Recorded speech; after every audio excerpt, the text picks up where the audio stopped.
Good evening, ladies and gentlemen. Today we're going to discuss a current hot topic with our guests, Ms. Dalia, a psychologist, and Mr. Abdullah, an entrepreneur.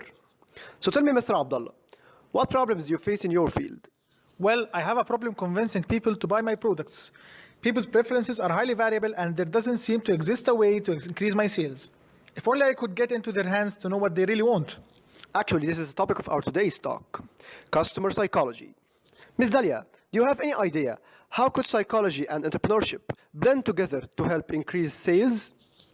Well, indeed, Cialdini has mentioned in his book, The Psychology of Persuasion, 6 persuasive methods that could be used by entrepreneurs to boost their sales. Really? Could you tell me more about these methods?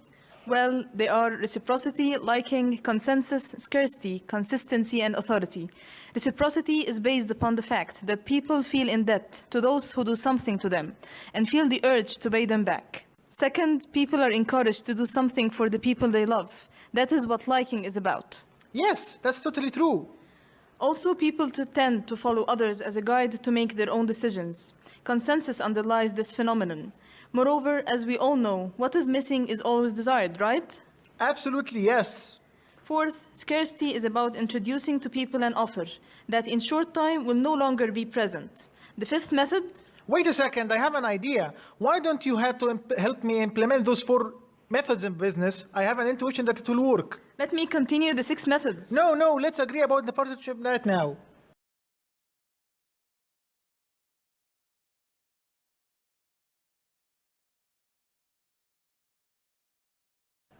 So, how do you think we should implement the reciprocity method? Well, we should give some sweets to random people together with a nice quote written on a small piece of paper.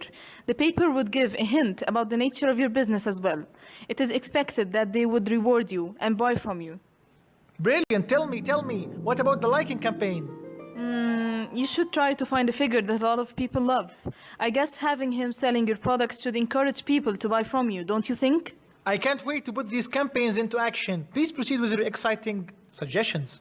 As for the scarcity campaign, you should announce to people that you will sell your product only for a limited time of the day, to arouse their desire to buy it, even if they don't feel like it. I can feel my heart bouncing in my chest. Well, as for the final campaign, which we will use consensus in, you will announce to people how much money you have gained the previous period of time, and that a lot of people have bought your product. This should arouse people's curiosity to know what kind of product that has gained such a popularity. Let's go execute the campaign right away.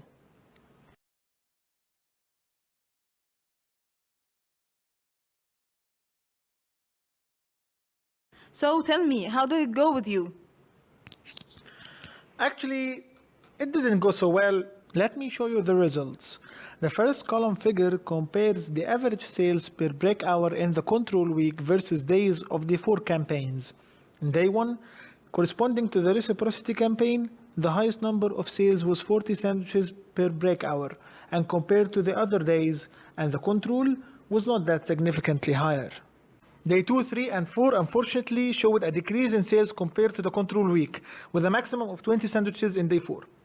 As a comparison between the control week and each of the 4 campaigns over the whole day, the number of sandwiches were counted, and to my surprise, the control with the highest in sales.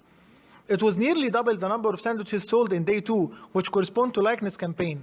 Day 3, corresponding to scarcity campaign, showed nearly equal number of sandwiches sold per the average day.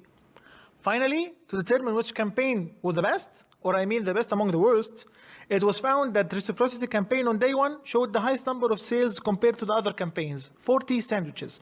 It seemed that the sweets and the nice quotes have paid off, well, somehow. On day 3, which correspond to the scarcity campaign, 30 sandwiches were sold. The consensus campaign on day 4 grabbed my attention that people are not affected by what others do, which showed the least number of sales, reaching half the number of sandwiches sold on day 1. The likeness campaign didn't yield as expected, where it ranked 3rd among the 4 campaigns. Very disappointing results. Well, don't worry about the results not being consistent with our expectations. It's well known that people's behavior is highly unpredictable. From my experience as well, with all statistical advancements in sales projection, most of the time it comes out the opposite to what I foresee. See? Tell me again, guys, What kind of project were you partners in? Yeah, integrating entrepreneurship and psychology. How unpredictable. Thank you for being with us.